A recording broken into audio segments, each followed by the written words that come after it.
देखो NCERT class 8 NCERT classes science का यह सेकंड पार्ट है, यह सेकंड पार्ट है। इसमें हम लोग देखो पढ़ेंगे, कल हम लोग क्रॉप्स के बारे में पढ़ चुके थे और क्या एग्रीकल्चर प्रैक्टिस के बारे में पढ़ चुके थे। आज देखो हम लोग क्या पढ़ेंगे, देखो क्रॉप्स के बारे में पढ़ेंगे। तो क्रॉप्स के यहाँ पे हम लिखाते हैं there are two broad patterns of the crops are found in our country India. यानी हमारे देश में दो बड़े क्या होते हैं क्रॉपिंग पैटर्न पाए जाते हैं। पहला क्या है रबी क्रॉप, दूसरा क्या है खरीफ क्रॉप। पहला कौन सा है रबी क्रॉप, दूसरा क्या है खरीफ क्रॉप। इसके अलावा क्या होता है हमारे पास कैश क्रॉप जिस होते हैं, क्रैश क्रॉप से होते हैं वो हम लिखवा देंगे। अभी बस रबी क्रॉप और खरीफ क्रॉप को हम लोग पढ़ लेते हैं। रबी क्रॉप देखो क्या होता है, खरीफ क्रॉप क्या होता है, ध्यान समझो। रबी क्रॉप्स देखो क्या होते हैं, वे क्रॉप जो विंटर सीजन में ग्रो होते हैं, और खरीफ क्रॉप क्या होते हैं, वे क्रॉप जो रैनी सीजन में ग्रो होते हैं। इनको लर्न कैसे करेंगे, देखो ध्यान समझो कैसे लर्न करेंगे, एक बार समझोगे समझ में आ जाएगा। देखो रबी क्रॉप्स को कैसे पता चलेगा, विंटर सीजन में ग्रो होते हैं। देखो होता क्या, विंटर सीजन जब आता है तो हम लोग अपने हाथों कैसे करते हैं, ऐसे रब करते हैं। कौन सीजन में, विंटर सीजन। तो विंटर सीजन में हाथों को ऐसे क्या करते हैं, रब करते हैं। तो रब किए मीन्स विंटर सीजन में, विंटर सीजन में ग्रो होने वाले क्रॉप्स रबी क्रॉप्स। हम लोग अपने हाथों को कब रब करते हैं, विंटर सीजन में। तो विंटर सीजन में ग्रो होने वाले क्रॉप्स रबी क्रॉप्स। तो क्या लिखोगे, और विंटर सीजन रहता कब से कब है, तो अक्टूबर से मार्च तक, अक्टूबर से मार्च तक ऐसा ही लेकर चलते हैं। नवंबर दिसंबर ज्यादा ठंडी पड़ता है।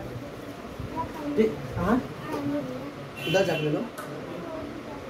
तो ध्यान समझो, तो रबी क्रॉप्स क्या होंगे, the crops that are grown in the winter season. यानी वे क्रॉप जब कब ग्रो होते हैं, विंटर सीजन में क्या कहलाते हैं, रबी क्रॉप्स कहलाते हैं। अब मंथ में याद कर लोगे तो तुम्हें ठंडी कब लगता है भाई, अक्टूबर से स्टार्ट हो जाता है, अक्टूबर से मार्च तक। तो अक्टूबर से मार्च तक ग्रो होने वाले क्रॉप्स को क्या बोलते हैं, रबी क्रॉप। अब बचा एग्जाम्पल लर्न करना, बचा क्या बचा, एग्जाम्पल। तो ठंड में देखो क्या क्या हम लोग ग्रो करते हैं, तो wheat, gram, pea, mustard, wheat, gram, pea, mustard, these all are the rabi crops. बात सुना रहा है। तो रबी क्रॉप्स हम लोग कब ग्रो करते हैं, रबी क्रॉप्स विंटर सीजन। और विंटर सीजन कब से कब तक रहता है, अक्टूबर टू मार्च। कोई दिक्कत, समझ में आ गया। अब बोलोगे कभी नहीं। अब खरीफ क्रॉप्स देखते हैं। देखो खरीफ क्रॉप्स आता है तो हम लोग सब लोग शहरों में रहते हैं। शहरों में होता क्या है कि थोड़ा सा अगर बारिश हो जाए, थोड़ा सा अगर बारिश हो जाए तो पूरा इलाका कैसा हो जाता है, खराब हो जाता है। कैसा हो जाता है, नहीं हर तरफ हम लोग को कीचड़, गोबर, अलग अलग सारी दिखाई दे। तो पूरा कैसा लगता है, अच्छा लगता है, खराब, खराब लगता है। तो खराब कब लगता है, रैनी सीजन में। खराब कब लगता है, रैनी सीजन। रैनी सीजन में जहाँ जाओ वहाँ कीचड़ के खराब खराब, नहीं तो खराब कब लगता है, रैनी सीजन में। तो रैनी सीजन में ग्रो होने वाले क्रॉप्स खरीफ क्रॉप। अरे रैनी सीजन में खराब लगता है ना, हर जगह कीचड़ कीचड़, मार एकदम नोए में नाला पोखरा का पानी एकदम पूरा न्यूट्रिएंट्स रहता है, नहीं तो क्या बताओगे। तो खराब सीजन कब लगता है हमें, ऐसे रैनी सीजन बहुत ही अच्छा है, लेकिन अब भाई हर चीजें हैं तो खराब लगता है, देखने में क्या लगता है, एकदम खराब लगता है। तो खराब यानी रैनी सीजन में, रैनी सीजन में ग्रो होने वाले क्रॉप्स खरीफ क्रॉप। तो क्या बताया, the crops that are grown in the rainy season are called kharif crops. अब रैनी सीजन कब से कब तक रहता है, तो जून टू सितंबर, जून से सितंबर। 5 जून को हमारे यहाँ मानसून आ जाता है, बारिश स्टार्ट होता है, 5 नहीं तो 10 से, लेकिन माना जाता है 5 जून से हमारे क्या आ जाता है, ठीक है। तो जून से सितंबर के बीच में क्या था, बारिश होती है, और उस समय ग्रो होने वाले क्रॉप्स क्या बोलते हैं, खरीफ। जहाँ तक किसी को दिक्कत, एग्जाम्पल बच्चा, एग्जाम्पल क्या लिखो, rice, maize, soybean, groundnut and the cotton, these are example of the kharif crop. Cotton ये क्या हुआ, रबी क्रॉप समझ में आया, खरीफ क्रॉप समझ में आया, कोई दिक्कत, लिख लो। चलो ध्यान दो, देखो रबी क्रॉप्स खरीफ क्रॉप्स पढ़ लिए हम लोग। तो रबी क्रॉप्स कौन सीजन में ग्रो होते हैं, विंटर। हाँ, खरीफ क्रॉप्स रैनी सीजन में। कौन सीजन में, रैनी सीजन में। देखो इनके अलावा बिसाइड दीज, यानी रबी क्रॉप्स और kharif crops, besides these fruits and vegetables are grow in summer season. इसे लिख किस तरह क्या करोगे, हाईलाइट कर दोगे। यानी रबी क्रॉप्स और खरीफ क्रॉप्स के अलावा कुछ वेजिटेबल और फ्रूट्स है जो कौन सीजन में ग्रो होते हैं, समर सीजन में।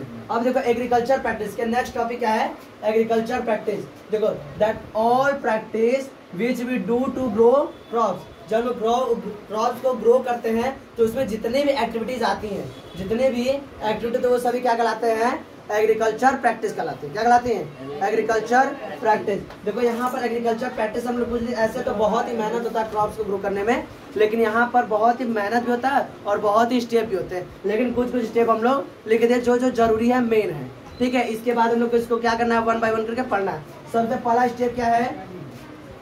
Preparing the soil. सबसे पहले क्या कहता है? प्रिपेयर द सॉइल, यानी सॉइल को प्रिपेयर कहता है। नेक्स्ट उसके बाद क्या कहता है? Selecting the soil. क्या? सीड। सीड को क्या करता है? सेलेक्ट करता है। जो हेल्दी सीड होता है उनको क्या करता है? सेलेक्ट करता है। उसके जस्ट बाद उन्हीं हेल्दी सीड को क्या करते हैं? शो करते हैं। कहाँ पे? Sowing the seeds in the soil. फिर उसके बाद क्या था? Enriching the soil. सॉइल में क्या करते हैं? फर्टिलाइजर या मैन्योर ऐड करके उसे क्या करते हैं? इनरिचमेंट करते हैं। फिर उसके बाद जस्ट बाद क्या करते हैं? इरिगेशन, यानी उसे वाटर प्रोवाइड कराते हैं। फिर उसके बाद क्या होता है? वीडिंग। वीडिंग में क्या होता है? अनवांटेड प्लांट्स को जो वहाँ पे ग्रो जाते हैं उनको हम रिमूव करते हैं। फिर उसके बाद क्या? हार्वेस्टिंग। हार्वेस्टिंग मतलब क्या होता है? क्रॉप ग्रो हो गया है, जब वो मैच्योर रहेगा तो उसका क्या करेंगे? अपने जो हमारा एग्रीकल्चर फील्ड है वहां से कट करेंगे, तो उसे कट करेंगे तो हार्वेस्टिंग। फिर उसके बाद क्या होता है? स्टोरिंग। अब कट हो गया तो उसे कहीं ना कहीं हम स्टोर करके रखेंगे, तो उसे क्या होता है? स्टोरिंग। देखो इसमें दो टॉपिक इस समय स्टार बना के लिख दिए। एक है थ्रेसिंग, यह भी एग्रीकल्चर प्रैक्टिस में ही आता है, और एक है हमारा विनोविंग।